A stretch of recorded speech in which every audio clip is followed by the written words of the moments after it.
네, 오늘 주시는 우리 하나님 말씀은 신약성경 마가복음 1장 14절, 15절 두 절의 말씀만 보도록 하겠습니다. 마가복음 1장 14절, 15절 우리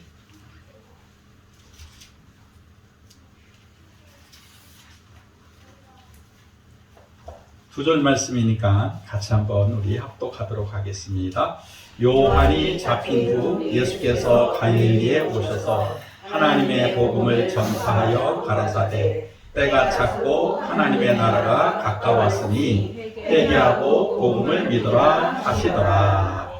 아멘. 독일의 동화 작가이면서 또 판타지 작가인 미하일 엔데라고 하는 사람이 쓴 책 가운데 모모라는 그런 제목을 가진 책이 있어요. 우리나라 가수가 모모는 철부지, 모모는 모모라는 노래를 불렀는데 그 작품을 가지고 작사를 하고 작곡을 한 그런 모모라는 책이 있는데요. 이 책은 이 현대를 살아가는 사람들에게 시간이 얼마나 중요하고 시간이 우리에게 어떤 행복을 주는가에 대해서 이제 작가는 동화를 통해서 이야기를 하고 있습니다. 그래서 이 작가가 이 책을 통해서 하고 싶은 말이 그거예요. 시간이 삶이고 그리고 삶은 우리 마음속에 있습니다 라고 하는 그런 짧은 메시지를 전해주기 위해서 이 작품을 썼다 그래요. 근데 작품을 보게 되면 이 어느 마을에 이 모모라고 하는 어린 소녀가 살고 있었는데 이 모모는 다른 사람의 말을 진심으로 들어주는 거예요. 그러니까 사람들이 모모에게 와서 이야기를 하면서 행복을 찾는 거예요. 자기 얘기를 다 들어주니까 어린 소녀가 말이죠.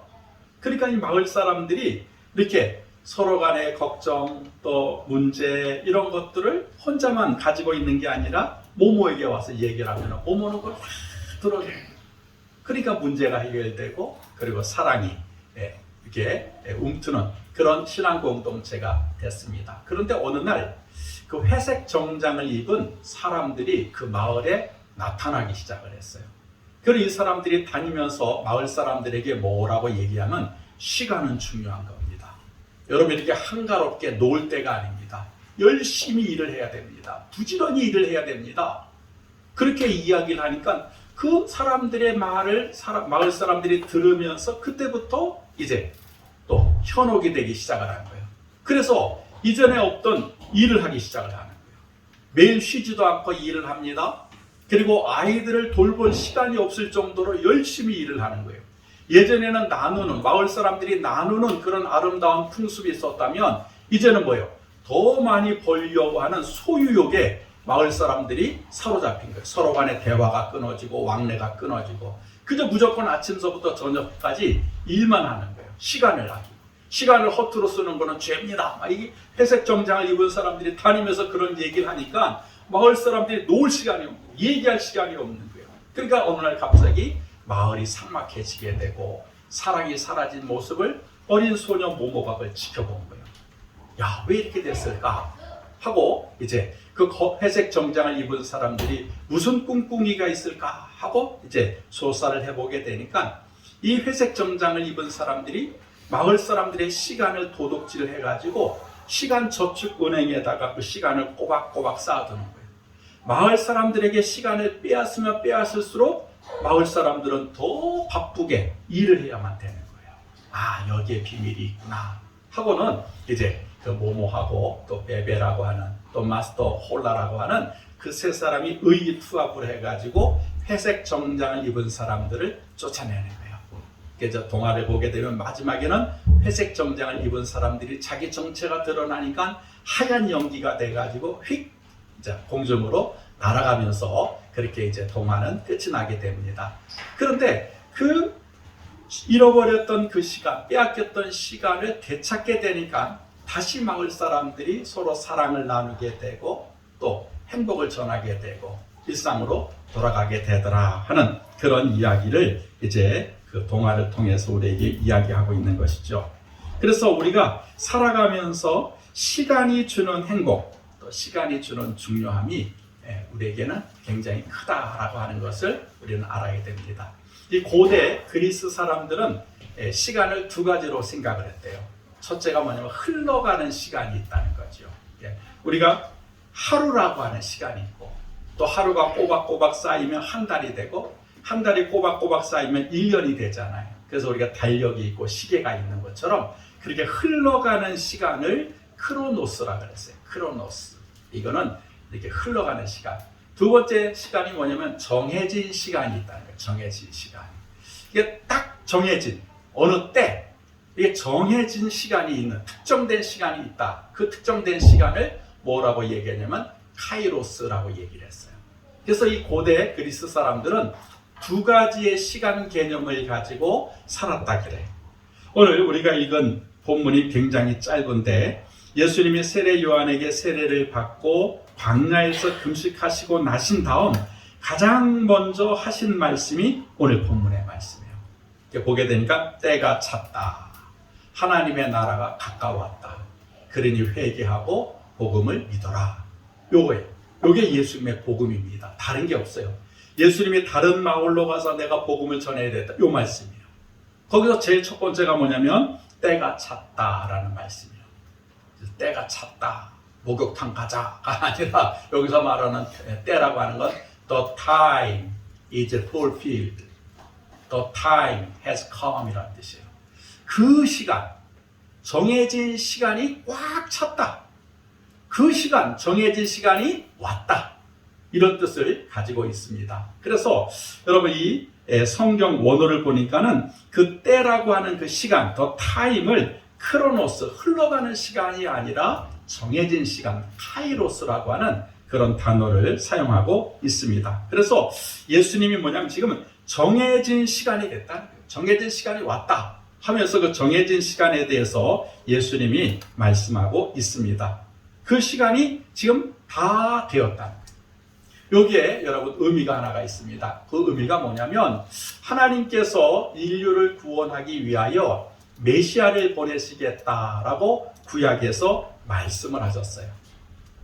그런데 그 구약의 말씀이 이루어질 때가 됐다는 거예요.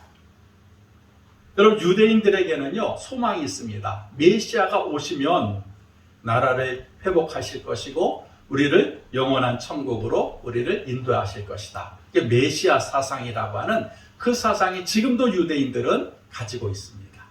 그래서 언제 메시아가 오시나 그걸 기다리고 있었던 것이 지금 유대인들의 모습이었어요. 그럴 때 예수님께서 때가 찼다는 거예요. 하나님께서 보내시기로 한 그 구원자 예수가 왔다는 거예요. 왔다. fulfilled. 꽉 찼다는 거예요. 지금이 그때라는 거예요. 그러니까 예수님 자기를 말씀하시는 것이죠. 본인이 이 땅에 오심으로 말미암아 하나님의 때가 찼다는 거예요. 하나님이 약속하신 그 메시아를 보내시겠다라고 하는 그 말씀이 나를 통하여서 이루어졌다라고 예수님께서 말씀하고 있는 것을 성경은 우리에게 말씀하고 있습니다. 그래서 예수님은 하나님이 정하신 시간, 그 카이로스에 맞춰서 이 땅에 오셨다는 거예요. 얼마든지 구약에 오실 수도 있고 얼마든지 나중에 오실 수도 있는데 지금 그때 그 하나님이 정하신 때 그 때가 찼다라고 하는 게 뭐냐면 그 시간이 왔다는 거예요. 그래서 여러분 예수님은 여러분 인류를 구원하기 위하여 하나님의 시간표에 맞춰서 여러분 이 땅에 오신 분이라는 거예요. 그래서 그분이 구원자가 되는 거예요. 여러분 다른 이단들 보세요. 뭐 지네들 마음대로잖아요. 근데 성경은 때가 있다는 거예요. 하나님이 그 아들 예수를 보낸 때, 그 때가 바로 예수님이 이 땅에 탄생하셨던 때라는 거예요. 그래서 때가 찼다라고 하는 그 의미는 예수님이 이 땅에 오신 그 시간을 말씀하고 있습니다. 또 때가 찼다라고 하는 또 다른 표현이 있는데 그게 뭐냐면 그 다음에 이어지는 말이에요. 하나님의 나라가 가까이 왔다. 라고 이제 예수님이 더 확장해서 말씀을 하고 있습니다. 여러분 예수님이 오심으로 말미암아 그때부터 이제 종말의 시간표가 움직이기 시작을 하는 거예요. 성경이 말씀하시는 하나님의 나라가 가까이 왔다라고 하는 것이 뭐냐면 종말이 다가오고 있다라는 그런 뜻이에요. 여러분 세계에 지구 종말 시계라고 하는 그 시계가 있다 그래요. 1945년도에 알버트 아인슈타인과 여러 핵 물리학자들이 이제 지구의 종말이 언제 올 것인가를 연구를 하면서 시계를 하나 만들어 놨어요. 그리고는 1947년부터 매년 그 시계가 지금 몇인지를 말하고 있는지를 이렇게 발표를 하는 거예요. 1947년도에는요, 시계가 2분 남았다는 거예요. 자정이 되기, 12시가 되기에는 2분. 그러니까 종말이 2분밖에 남지 않았다는 거예요. 그때는 왜 그러냐? 미국과 소련이 서로 핵무기를 가지고 막 경쟁을 하는 시대였기 때문에, 야, 이제 종말이 얼마 안 남았구나. 이렇게 생각을 했다는 것이죠. 그러다가 1991년도에 그 고르바초프에 의해서 소련이 무너졌잖아요. 그러니까 이제 경쟁하는 무기 경쟁 시대가 아니라 평화의 시대가 오는구나 해서 시계가 뒤로 17분이나 뒤로서 아직은 우리가 종말이 아닙니다. 아니 그러다가 여러분 이 이란과 북한이 핵을 만들기 시작을 했잖아요. 그러니까 야 이제 종말이 다가오는구나 해서 그 시계가 100초밖에 안 남았다는 거예요. 그리고 이제 2023년 1월 24일 날 발표한 그 종말 시계를 보게 되면 90초 남았대요. 왜냐하면 러시아가 우크라이나를 침공했기 때문에 이제 세계 전쟁이 일어날 가능성이 있다. 이제 지구 종말은 90초밖에 안 남았다. 해서 지금 그 시계는 딱 90초에 멈춰져 있다 그래요. 여러분 세계 과학자들과 환경 전문가들은 이 지구 종말이 얼마 남지 않았다고 경고하고 있습니다. 그러니까 하나님의 나라가 점점 가까워지고 있다라고 하는 거예요. 예수님이 오신 때가 있다면 이제 두 번째 때는 뭐예요? 이제 종말의 때가 다가오고 있다라고 예수님께서 말씀하고 있습니다. 이렇게 지구 종말이 다가오고 있지만 세상 사람들은 여전히 이러한 사실에 대해서 눈과 귀를 막고 있습니다. 마치 노아의 홍수 전 시대와 같고 소돔과 고모라가 멸망하기 전과 같아요. 얼마나 사람들이요, 여러분 이 세상 사는 데에 여러분 열심일지 몰라요. 세상을 살아가는 데는 최선을 다해서 열심을 다합니다. 그런데 그 어느 곳에도 하나님을 찾거나 하나님께로 돌아오려고 하는 모습은 보이지 않아요.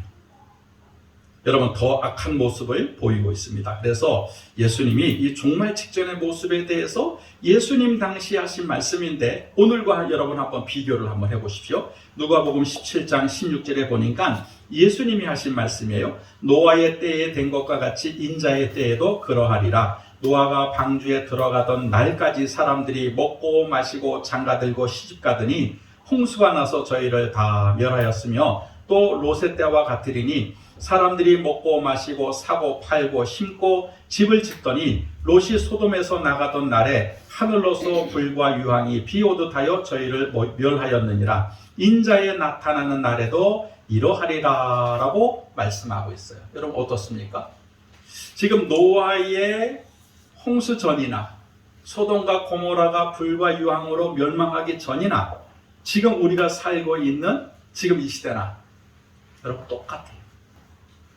어디에도 하나님을 찾았다, 하나님께 돌아왔다, 이런 그런 현상이 나타나지 않고 있습니다. 세상은 지금 더 악해지고 있고 더 부패하고 있고 더 타락하고 있다는 거예요. 그래서 오늘 예수님 말씀을 우리가 좀 들어야 돼요. 하나님의 나라가 가까이 왔다. 그 시대 사람들은 이 예수님의 말씀에 대해서 여전히 우리와 똑같이 귀를 기울이지 않았어요. 근데 우리는 좀 눈치가 있어요. 지금 예수님이 오신 그 정하신 때에 예수님이 오셨다면 이제 하나님이 정하신 때에 이 세상은 종말이 오겠구나. 그걸 좀 알아야 된다는 거예요. 그걸 예수님께서 우리에게 말씀하고 있습니다. 그래서 예수님은 제일 먼저 그 종말에 대해서 경고의 말씀을 선포하신 것입니다. 그러므로 여러분 귀 있는 자는 우리 예수님이 하시는 말씀에 여러분 귀를 기울여야 될 줄 믿습니다. 이렇게 하나님의 나라가 가까이 왔으니까 그래서 두 번째 메시지가 그래서 회개해야 된다. 그래서 그냥 단순히 회개하는 것이 아니라 하나님의 나라가 가까워지고 있으니까 너희들은 지금 회개할 때가 됐다는 거예요. 그 때가 찼다는 거예요. 그래서 우리에게 회개할 것을 말씀하고 있습니다. 아무 때나 무조건 덮어놓고 회개하는 것이 아니라는 말씀이에요. 회개할 때가 있다는 거예요. 회개할 때. 여러분, 그저 우리가 무조건 회개하라 그러니까 하나님 잘못했어요, 그게 아니라는 거예요. 하나님이 정한 그때의 회개를 하라는 거예요. 그것이 철저한 회개라고 예수님은 말씀하고 있습니다. 이렇게 우리가 회개해야 할 때 회개하면 하나님이 다 용서해 주신다는 거예요. 여러분, 시간이 있다는 거죠. 전도서 3장을 보니까 이 솔로몬 왕이 그런 얘기를 해요. 천하의 범사가 기한이 있고 모든 목적이 이룰 때가 있나니 날 때가 있고 죽을 때가 있으며 심을 때가 있고 심은 것을 뽑을 때가 있다라고 말씀하고 있습니다. 그래서 사람이 자기 마음대로 하는 게 아니라는 거예요. 내 마음대로 시간을 늘렸다 줄였다 할 수 있는 게 아니라는 거예요. 하나님이 정하신 때가 있다는 겁니다. 예를 들어서 어린 아이가 어머니 뱃속에서 나 지금 나가야 돼. 나올 수 있냐 이 말이에요. 사람이 몇 월 며칠 날 나 죽을 거야 하면 그때 죽냐 이 말이에요. 사람이 자기가 마음으로 계획을 세울지라도 그 걸음을 인도하시는 여호와 하나님이라고 하셨어요. 여러분, 사람이 나고 죽는 것, 이 모든 것이 하나님의 정하신 시간표에 의하여서 우리가 그렇게 지켜져 나가고 있다는 거예요. 그 회개도 마찬가지라는 거죠. 여러분, 이 회개도 하나님이 정하신 시간에 회개해야 돼. 내가 회개하고 싶다라고 해서 회개하는 게 아니에요. 여러분, 악어의 눈물이라고 해서 거짓 눈물을 흘리는 것을 말하잖아요. 슬프지도 않은데, 아프지도 않은데 눈물을 흘리면 사람들이 속지요. 저 사람 슬픈가 봐, 아픈가 봐. 근데 그게 가짜란 말이죠. 여러분, 회개도 악어의 회개가 있어요. 아니, 자기가 무슨 죄를 지었는지 뭘 회개해야 될지도 모르면서 회개한다라고 앉아 있는 거예요. 그게 악어의 회개예요. 자기가 무슨 죄를 지었는지, 하나님 앞에 지금 뭘 잘못하고 있는지도 모르면서 목사님이 회개하시오, 그러니까 회개해야 되겠구나. 그 여러분, 진정한 회개가 아니라고 하는 것이죠. 회개해야 될 때가 있어요. 성령께서 내 마음에 죄를 인식시켜 주시고, 내가 죄인이구나. 나는 용서받지 못할 그런 죄인이었구나. 어느 날 그게 깨달아질 때가 있어요. 깨달아질 때가. 그때가 회개해야 될 때라는 거예요. 여러분, 성령께서 우리를 참다 이제는 안 되겠구나. 너 회개해. 너 하나님 앞에 나와가지고 무릎 꿇어. 그렇게 하나님이 저에게 사인을 주실 때가 있어요. 그때에 맞춰서 회개를 하게 되면, 그러면 하나님이 용서를 해주신다 이 말이에요. 근데 어떤 사람들은 시도 때도 없이 나 회개했어요, 나 회개할 거예요, 나 회개하면 되지요 그렇게 습관적으로 회개에 대해서 이야기하시는 분들이 있어요. 그거는 때를 맞추지 못한, 자기 주장으로 자기 마음대로 그렇게 회개를 한다라고 이야기를 하고 있는 것이죠. 그래서 여러분, 예수님이 말씀하시는 회개, 그거는 때가 있다는 거예요. 그래서 그 때가 되면 지금 나의 잘못한 것들이 깨달아져요. 이렇게 살아서는 안 되겠구나. 이렇게 내가 죄를 지어서는 안 되겠구나. 그래서 자기를 돌이키는 거예요. 생각을 바꾸고 마음을 바꿔서 다시는 그와 같은 그런 죄로 돌아가지 않는 것. 그것이 여러분, 진정한 회개요, 회개할 때라고 하는 것입니다. 그래서 예수님도 회개에 합당한 열매를 맺으라 그랬어요. 회개에 합당한 열매를 맺으라. 이제 입술로만 하지 말고 너의 삶을 바꾸고 마음을 바꾸고 행동을 바꿀 것을 말씀하고 있습니다. 여러분, 세상에서 가장 하기 힘든 일이 두 가지가 있는데, 그 첫째가 미워하는 사람을 사랑하고 용서하는 것. 그게 제일 힘들다 그래요. 두 번째가 뭐냐면, 여러분, 편안하고 행복한 삶 가운데 나의 죄를 회개하는 것이 힘들다 그래요. 내 생활이 편안하면 죄에 대해서 둔감해진다 그래요. 회개하기가 힘들다는 거죠. 그러니까 사람들이 이 용서하는 일과 회개하는 것, 이 두 가지 때문에 고민을 한다라고 합니다. 여러분, 죄가 드러날 때 회개하는 것은 회개가 아니에요. 그건 자백이죠. 드러났으니까, 남들이 다 아니까 하는 수 없이 맞아요, 나 죄 지었어요. 죄인들이 처음에는 오리발 내밀다가 증거를 딱 내밀면 그때 맞아요. 내가 죄 지었어요. 이렇게 얘기하는 것처럼 우리가 이 죄가 드러났을 때 회개하는 것은 여러분 그건 진정한 회개가 아니라 그래요. 다른 사람들이 모르고 다른 사람들이 인식하지 못했는데 내가 스스로 가만히 보니까 내가 죄를 지었구나. 이게 죄였구나. 이게 하나님이 미워하고 싫어하는 거였구나. 그걸 자기가 깨닫고 하나님께로 나와서 그 죄를 고백하는 것. 그것이 회개라고 하는 것입니다. 그리고 우리가 회개할 때 하나님이 우리를 이놈 하고 이렇게 혼내시는 것이 아니라 그랬구나. 이제 괜찮아. 내가 다 용서해 줄게. 여러분 그 하나님의 사랑을 알고 하나님께 나가서 자기의 죄를 고백하는 것이 회개라는 거예요. 하나님이 두려워서 회개하는 것이 아니라 그래. 내가 이렇게 하나님 앞에 나가서 내 죄를 고백하면 하나님 내 죄 용서해 주시고 나를 더 사랑해 주시겠지. 그 믿음을 가지고 나가서 하나님 앞에 고백하는 것. 여러분 그것이 회개라고 하는 것입니다. 그래서 우리가 회개해야 될 때 회개하는 그 여러분 시간을 잘 맞추는 것. 여러분 그것이 중요하다라고 예수님께서 말씀을 하고 있습니다. 그 다음에 이제 마지막으로 예수님께서 말씀하시는 거예요. 하나님 나라가 가까웠으니 회개하고 그 다음 뭐예요? 복음을 믿으라 그랬잖아요. 이게 이제 마지막. 여러분 굉장히 이상한 말씀을 하고 계세요. 나는 이미 예수를 믿는데 나는 믿음 생활하고 있는데 예수님께서는 뭐라고 말씀하셨냐면 복음을 믿어라. 지금은 어떤 때이냐? 복음을 믿어야 될 때다. 복음을 믿어야 될 때. 더 나아가서 네가 믿는 복음을 전해야 될 때라는 거예요. 이걸 예수님께서 말씀하고 있습니다. 그러니까 예수님이 말씀하신 복음은요.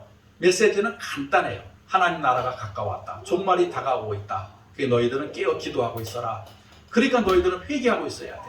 더 나아가서 복음에 대한 확신을 가지고 그 다음에 그 복음을 많은 사람에게 전해야 된다라고 예수님께서 말씀을 하고 있습니다. 그래서 먼저는 우리가 이 복음에 대해서 알아야 돼. 복음이 뭐냐? 보게 되니까 복된 소식이 복음이죠. 영어 성경을 보게 되니까 good news, 좋은 소식. 그리고 원어를 보게 되면 유앙겔리온 이렇게 돼 있어요. 이게 뭐냐면 기쁜 소식 혹은 기쁜 편지라는 뜻을 가지고 있어요. 이게 복음은 하나님이 우리 인류에게 전해주시는 최고의 기쁜 소식. 그게 복음이라는 거예요. 여러분 이 복음은 여러분 어려운 게 아닙니다. 아주 단순해요. 하나님이 죄로 인해 죽을 수밖에 없는 인류를 위하여 독생자 예수를 보내시겠다는 거예요. 그리고 그 예수를 믿는 자마다 멸망치 않고 구원을 얻게 하시겠다라고 하는 약속이 복음이라는 거예요. 우리가 그걸 믿으면 되는 거고 그리고 그 믿은 것을 전하면 되는 거예요. 그걸 예수님께서 우리가 마지막에 말씀하셨습니다. 그래서 이 복음이라고 하는 것은 어린아이부터 나이가 많은 분들까지 다 들을 수 있고 다 믿을 수 있는 이 세상에서 가장 쉽게 구원을 얻는 그런 방법입니다. 보니까 요즘에 보니까 이단들이 너무 활개를 치고 있어요. 근데 사람들이 그 이단들이 요구하는 거는요 얼마나 어려운지 몰라요. 여러분 그 과천에 가게 되면 그 은혜로라고 하는 교회가 있는데 거기는 타작 마당을 한다 그러잖아요. 엄마하고 딸을 낳으라 그래가지고 그 엄마가 딸한테 뺨을 때리라. 그럼 딸도 엄마의 뺨을 때리라 그래요. 그래서 서로 뺨을 때리면서 이렇게 타작하듯이 하면은 그럼 죄가 씻어진다는 거예요. 그래놓고는요 그걸로만 끝나니까 거기는 예배가 매일 때리는 거예요. 서로 뺨을 때리는 거예요. 아버지가 아들 때리고 아들이 아버지 때리고 서로 마주보고 때려 그럼 또 때려요.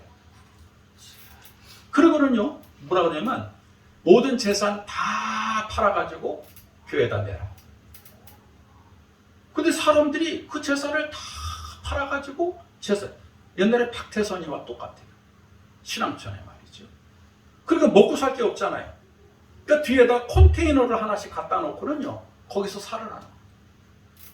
그래서 그것도 안 되면 저 피지에 우리가 농장을 사놨으니까 피지에 가가지고 거기 천국이래 파라다이스라는 거예요. 피지에 가가지고 농사 지으면 너희들 부자 만들어준다.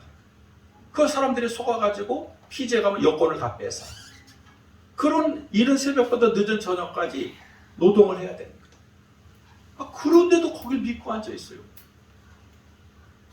여러분, 그들이 요구하는 게 얼마나 힘들고 얼마나 어려운지 몰라요.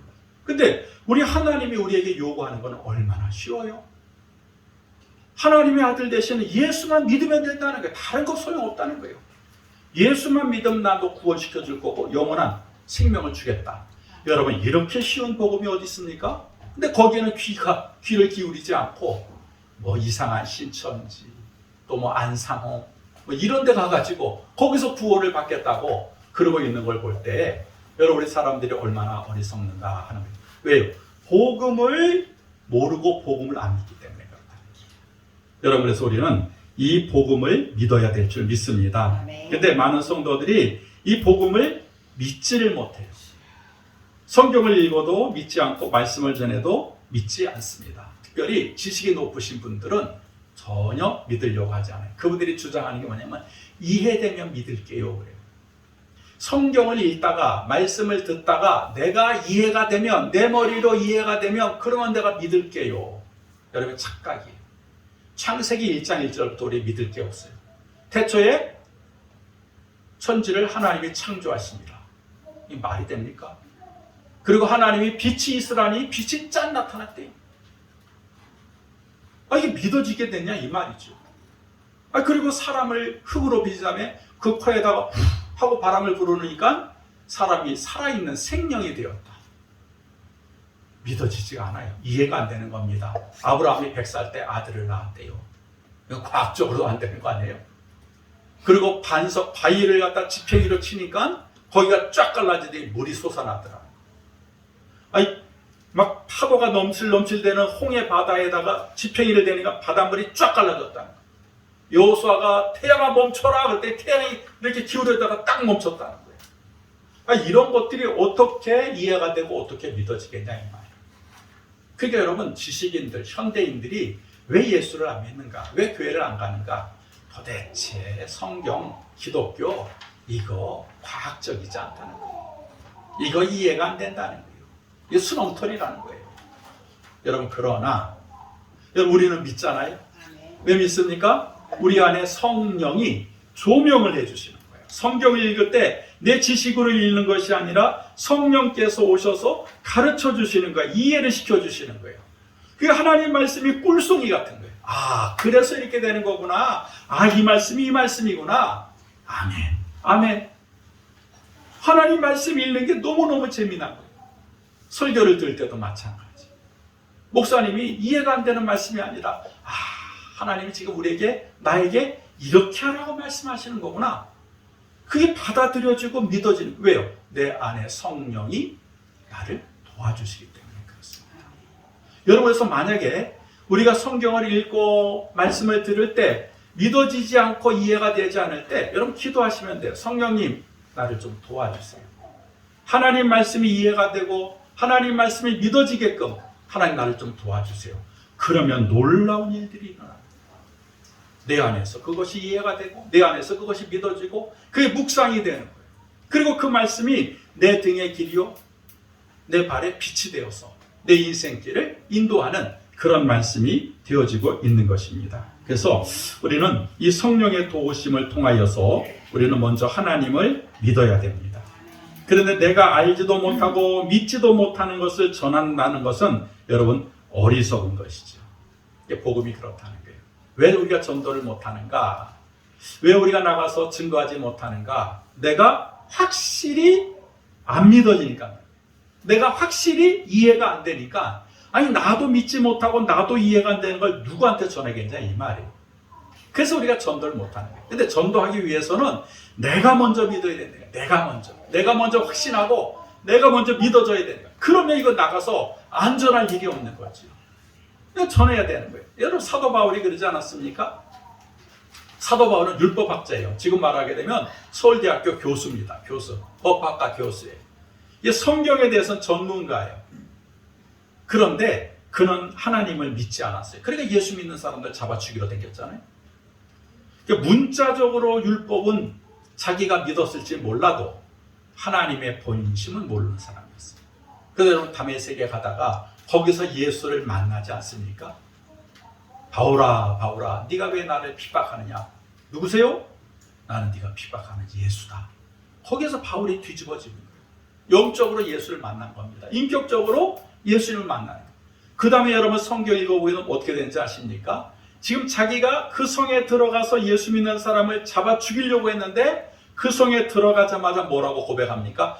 우리가 핍박하는 예수가 그분이 구원자다. 그분이 메시아다. 그분이 그리스도다.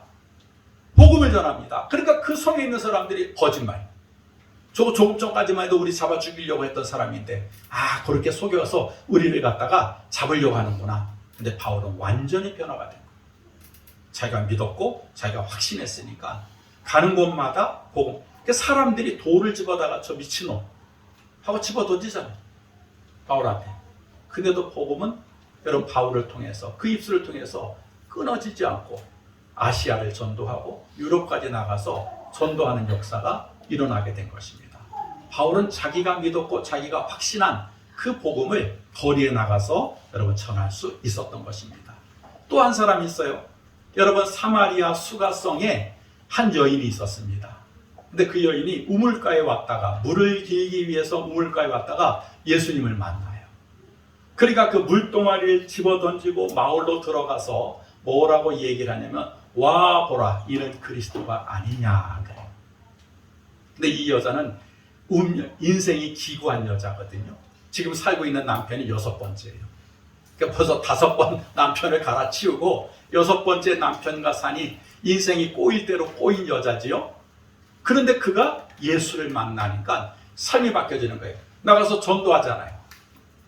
야, 저 사람이 그리스도야. 저 사람이 메시아야. 빨리 와봐.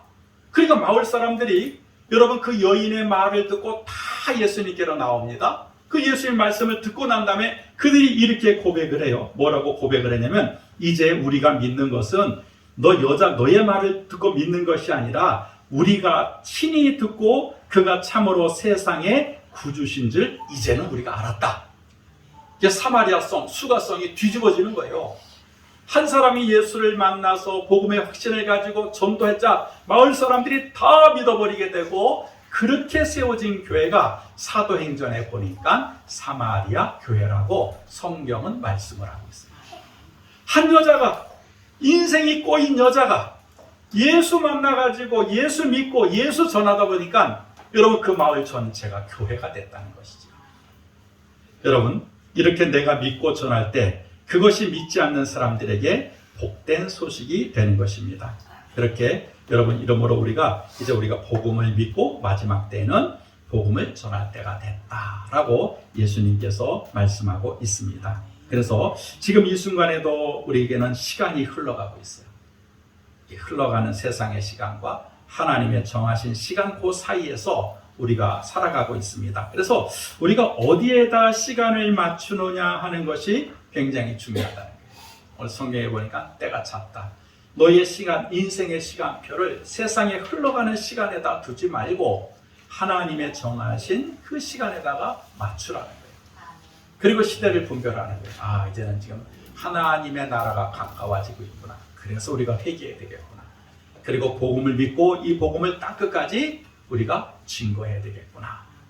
여러분 그렇게 깨닫는 자가 여러분 하나님의 시간표에 맞춰 사는 그런 지혜로운 그런 인생이 되는 줄 믿습니다. 그래서 우리 이제 남은 인생을 이제는 우리가 세상의 시간표가 아닌 하나님의 시간표에 맞춰 사는 지혜롭고 현명한 우리 한마음교회 성도님들이 다 되시기를 주의 이름으로 축복합니다. 기도하겠습니다. 하나님 감사합니다.